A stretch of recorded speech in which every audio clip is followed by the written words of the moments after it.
Olá, pessoal! Estamos de volta com mais uma história contada. E hoje a nossa história está muito interessante. Alguém já sabe ou já ouviu falar como surgiu o nosso livro? Aquele livro que a gente adora ler e entrar aí no mundo da imaginação, viajar por muitos lugares? Vamos lá? Conhecer agora?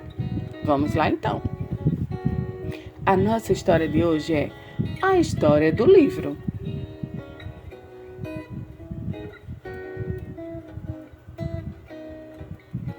O livro, do jeito que nós o conhecemos, impresso em papel, apareceu no século XV, quando Johann Gutenberg inventou a prensa de tipos móveis. Essa invenção foi uma verdadeira revolução. Pelo fato de ser muito mais barato, o livro impresso pôde alcançar muitíssimo mais gente em todas as partes do mundo. O livro popularizado modificou a educação, democratizou a informação e o conhecimento. O surgimento do livro foi um marco para o fim da Idade Média. Mas antes de ter a forma que tem hoje, o livro já existia. Na verdade, desde que o homem é homem, quer dizer, há mais ou menos 1 milhão de anos, ele vem deixando marcas de sua passagem pelo mundo. Desde os tempos da caverna, quando homens primitivos desenhavam e gravavam nas paredes de pedra imagens maravilhosas de bois, cavalos e bisões. Essas imagens nos contam que o homem, na época em que pintou essas figuras, tinha senso artístico, noção de proporções e capacidade de cumprir um planejamento. Mas a história do homem só pode ser contada a partir da invenção da escrita, quer dizer, a partir de 5.000 anos atrás. De fato, a partir da invenção da escrita é que começaram a aparecer os primeiros documentos e os primeiros livros. Naturalmente, a forma que os livros assumiam dependia dos materiais e dos instrumentos que cada povo tinha à sua disposição. E eram livros muito diferentes dos atuais.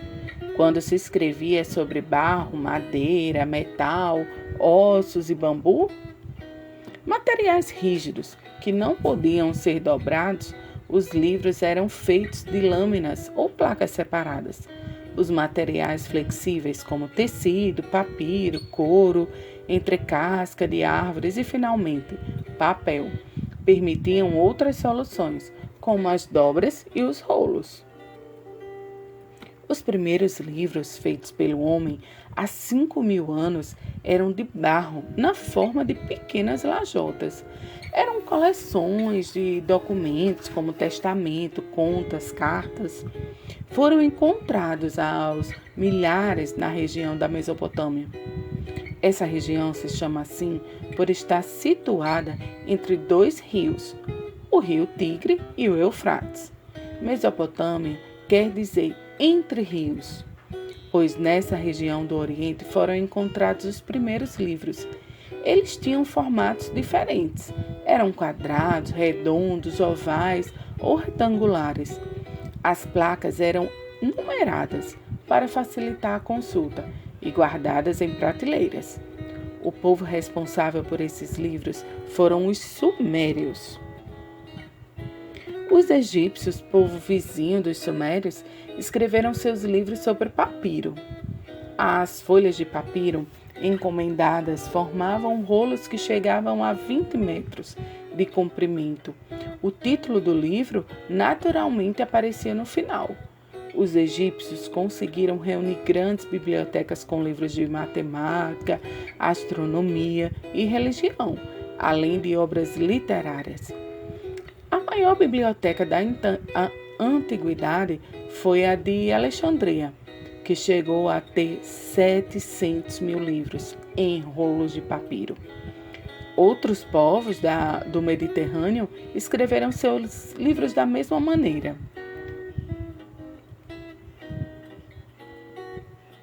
Na Índia, onde as palmeiras eram muito comuns, os livros eram feitos de folhas dessas plantas. Essas folhas eram cozidas em leite, secadas e depois escritas com instrumentos pontiagudos.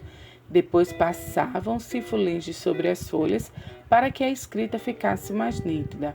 Então costuravam-se as folhas juntas e pregavam-se um pedaço de madeira na frente e outro atrás, para servir de capa. Até hoje, vários países asiáticos como Nepal, Tibete e Tailândia ainda se fazem livros assim.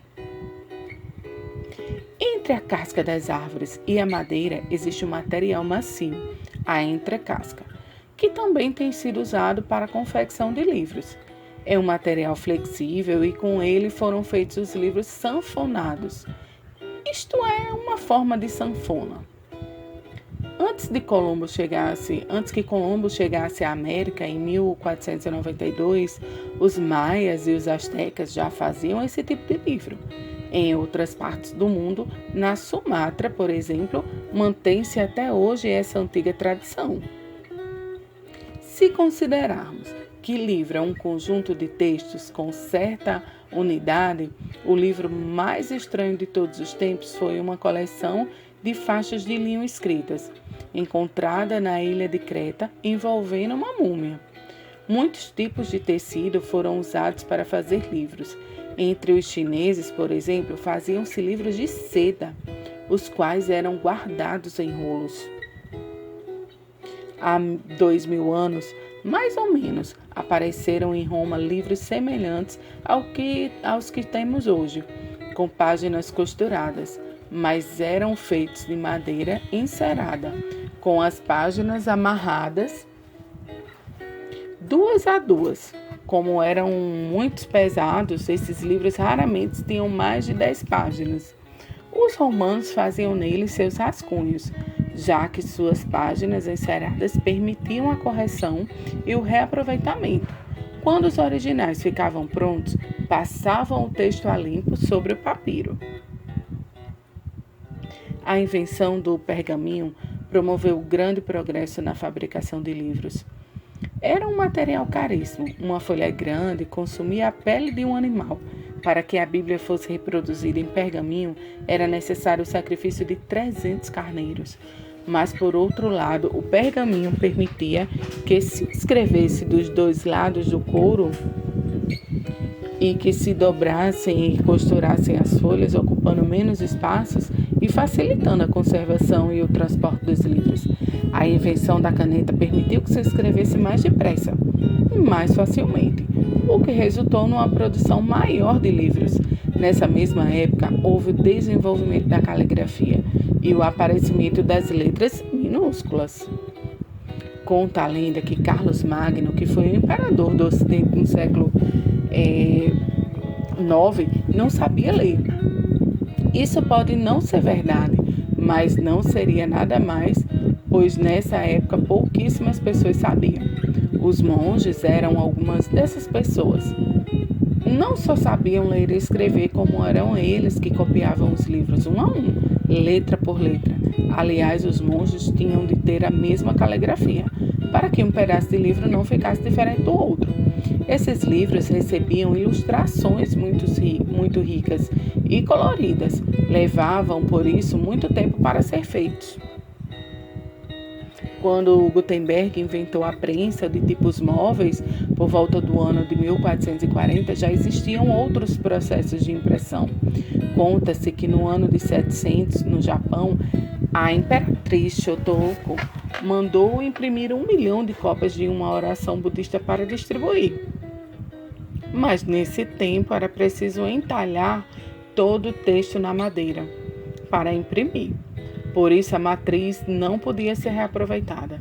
Os chineses conheciam o papel desde o primeiro século da era cristã. 1000 anos antes de Gutenberg, já se faziam na China livros impressos em papel. Mas o papel só seria difundido na Europa a partir do século XIV, apesar de ter sido levada para a Espanha pelos árabes no século XII. Mas foi a invenção de Gutenberg que realmente abriu o caminho para a popularização do livro, para o desenvolvimento da imprensa e para a democratização da educação. O livro tem sido, durante os últimos séculos, o instrumento mais importante do desenvolvimento intelectual e espiritual do homem e da sua possibilidade de aprender e progredir.